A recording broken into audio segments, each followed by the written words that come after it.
ನಮಸ್ಕಾರ ಸ್ನೇಹಿತರೆ.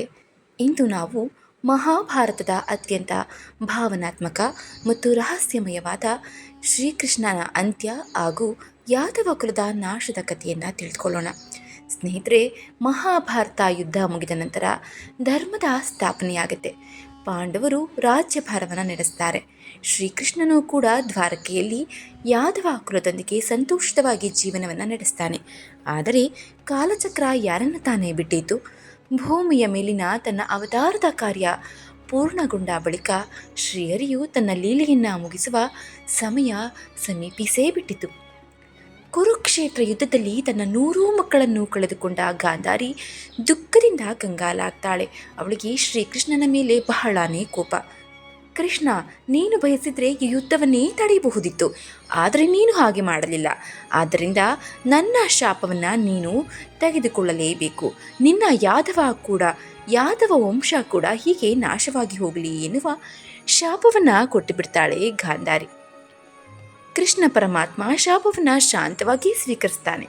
ಗಾಂಧಾರಿಯ ಶಾಪದ ಪ್ರಕಾರ 36 ವರ್ಷಗಳ ನಂತರ ಯಾದವ ಕುಲದ ವಿನಾಶ ಪ್ರಾರಂಭವಾಗಿ ಹೋಗುತ್ತೆ.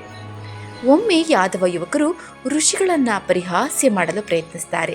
ಅದರಲ್ಲಿ ಸಾಂಬ ಶ್ರೀಕೃಷ್ಣನ ಮಗ. ಅವನನ್ನು ಮಹಿಳೆಯ ವೇಷದಲ್ಲಿ ಅಲಂಕರಿಸಿ ಋಷಿಗಳ ಮುಂದೆ ಕರೆದುಕೊಂಡು ಹೋಗಿ, ಇವಳಿಗೆ ಯಾವ ಮಗು ಹುಟ್ಟುತ್ತೆ ನೋಡಿ ಹೇಳೋಣ, ಹೇಳಿ ಎಂದು ಕೇಳ್ತಾರೆ. ಆಗ ಋಷಿಗಳು ಕೋಪಗೊಂಡು, ಇವಳ ಹೊಟ್ಟೆಯಿಂದ ಕಬ್ಬಿಣದ ಮುಸಲ ಹುಟ್ಟುತ್ತದೆ, ಅದೇ ನಿಮ್ಮ ಕುಲದ ವಿನಾಶಕ್ಕೆ ಕಾರಣವಾಗುತ್ತೆ ಎಂಬ ಶಾಪವನ್ನು ಕೊಡ್ತಾರೆ. ಋಷಿಗಳು ಮಹಾಜ್ಞಾನಿಗಳು. ಅವರಿಗೆ ಈಕೆ ಹೆಣ್ಣು ಗಂಡು ಅಂತ ತಿಳಿಯೋದಿಲ್ಲವೇ? ಸ್ವಲ್ಪ ದಿನಗಳ ನಂತರ ಸಾಂಬಾನ ಹೊಟ್ಟೆಯಿಂದ ಋಷಿಗಳ ಶಾಪದಂತೆ ಕಬ್ಬಿಣದ ಮುಸಲ ಹೊರಬರುತ್ತೆ. ಭಯಗೊಂಡಂತಹ ಯಾದವರು ಅದನ್ನು ಪುಡಿ ಪುಡಿ ಮಾಡಿ ಸಮುದ್ರ ತೀರಕ್ಕೆ ಎಸಿತಾರೆ.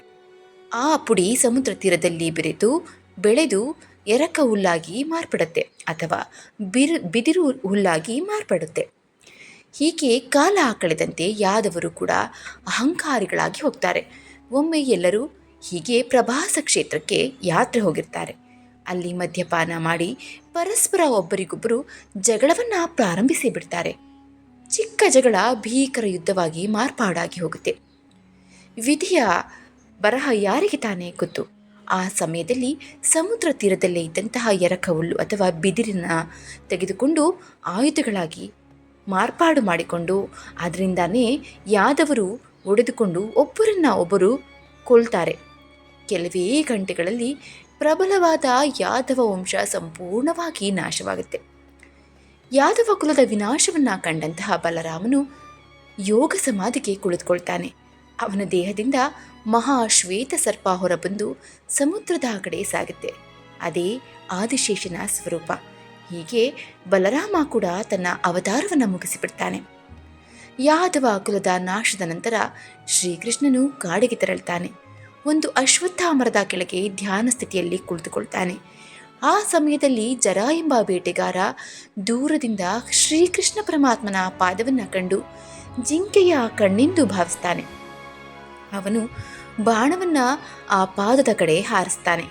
ಬಾಣ ಶ್ರೀಕೃಷ್ಣನ ಪಾದಕ್ಕೆ ತಗುಲುತ್ತೆ. ಹತ್ತಿರ ಬಂದ ಜರ ತನ್ನ ತಪ್ಪನ್ನು ಅರಿತು ಭಯದಿಂದ ಕ್ಷಮೆಯನ್ನು ಕೇಳ್ತಾನೆ. ಶ್ರೀಕೃಷ್ಣ ಅವನನ್ನು ಸಮಾಧಾನಪಡಿಸಿ, ನೀನು ಹೆದರಬೇಡ ಜರ, ಇದೆಲ್ಲ ನನ್ನ ಇಚ್ಛೆಯಂತೆ ನಡೆದಿದೆ, ನೀನು ದುಃಖ ಪಡಬೇಡ ಅಂತ ಹೇಳ್ತಾನೆ.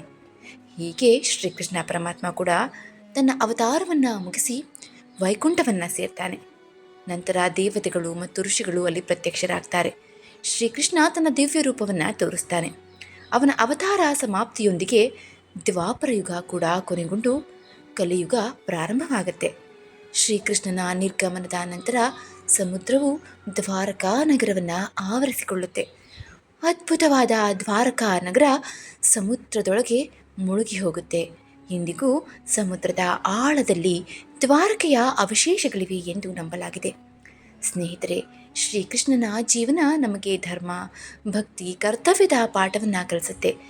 ಯಾದವ ಕುಲದ ನಾಶವು ಅಹಂಕಾರ ಮತ್ತು ಅಧರ್ಮದ ಅಂತ್ಯ ಅನಿವಾರ್ಯ ಎಂಬ ಸಂದೇಶವನ್ನು ನೀಡುತ್ತೆ. ಶ್ರೀಕೃಷ್ಣ ದೇಹವನ್ನು ತ್ಯಜಿಸಿದರೂ ಅವನ ಉಪದೇಶಗಳು, ಭಗವದ್ಗೀತೆ ಇಂದಿಗೂ ಕೋಟ್ಯಾಂತರ ಜನರಿಗೆ ಮಾರ್ಗದರ್ಶಿಯಾಗಿದೆ. ಯದಾ ಯದಾ ಹಿ ಧರ್ಮಸ್ಯ ಗ್ಲಾನಿರ್ಭವತಿ ಭಾರತ ಅಭ್ಯುತ್ಥಾನಮಧರ್ಮಸ್ಯ ತಥಾತ್ಮಾನಂ ಸುಚಾಮ್ಯಹ.